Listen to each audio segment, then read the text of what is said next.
2021 Legislative Advocacy, Part 2 of 4.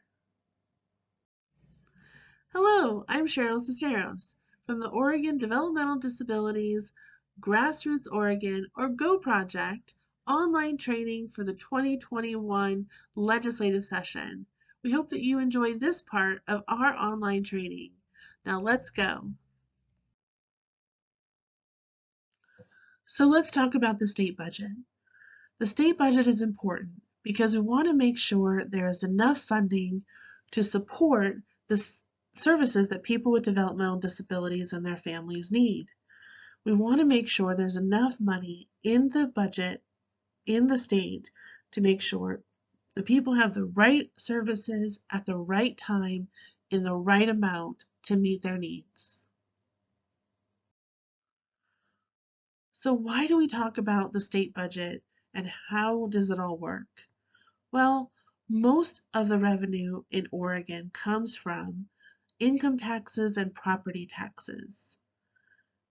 And so when the economy is good, lots of people are working, they're buying homes, it usually brings in plenty of income to meet the needs for state operations, for different mandates, and for programs.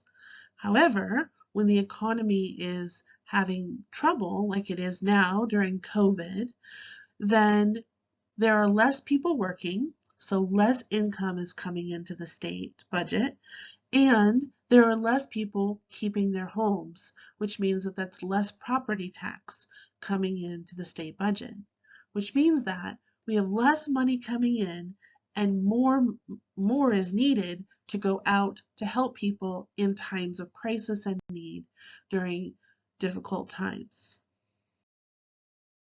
So what is needed? Well, right now we need additional funds.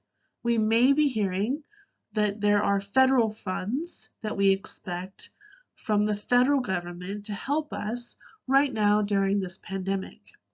We are hoping that the legislature will use those funds to help us with the developmental disability services that people really need. So let's talk about the budget process. In the summer, before a long session, state agencies will develop their own specific budgets. For example, the Department of Developmental Disability Services within the Department of Human Services will create their budgets, and then they will provide those budgets to the governor's office. The governor then looks at all of the different agencies and state operations and proposes a state budget.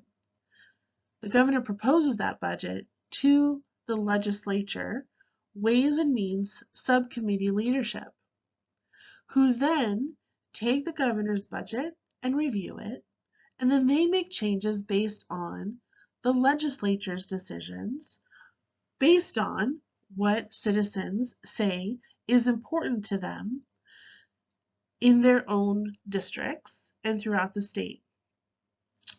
The legislature, within the different committees, for example, there's a Ways and Means Committee or Budget Committee that talks about human services. There's a Ways and Means Committee around education. And those are the committees that bring together the needs of the citizens with the budget that is proposed or forecasted for the state, and they propose to the full Ways and Means Committee, so bringing all the subcommittee leaderships together to create a legislative budget. Then at the end of the legislative session, in the long session years, the full legislature votes on the budget bills generated in the Ways and Means Committee.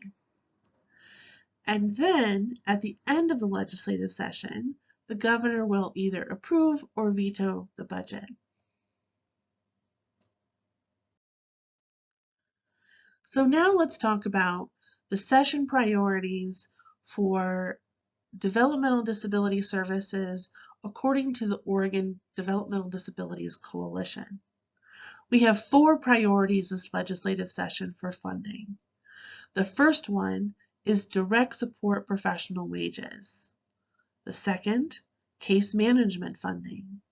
The third, reinstating regional family networks. And the fourth, investing in a statewide data system. Let's talk about each of these priorities now.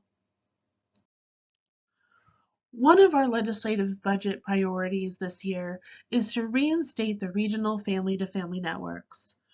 Regional family networks support more than 12,250 families experiencing disability, many who have barriers accessing the formal developmental disability service system. In fact, that's more than 3,000 more families than the current developmental disability service system is connected with. Family networks partner with more than 1,800 businesses and nonprofits to make Oregon communities welcoming to all people. The networks leverage community relationships to help families find the resources, strategies, and peer support that they need quickly, oftentimes as they are waiting for a diagnosis or eligibility and are working to navigate complex service systems. Only $1.3 million is needed statewide per biennium to continue this essential support for families. Another one of our priorities this session is to establish DSP wage standards. We encourage the Oregon Legislature to pass House Bill 2964 to finally resolve the DSP wage inequities by setting the wage for direct support professionals at 150% of minimum wage going forward, stabilizing this diverse and marginalized workforce, and reducing turnover that places people with developmental disabilities at higher risk.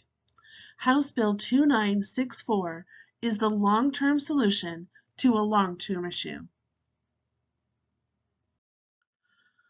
Another of our important priorities is to fully fund case management entities.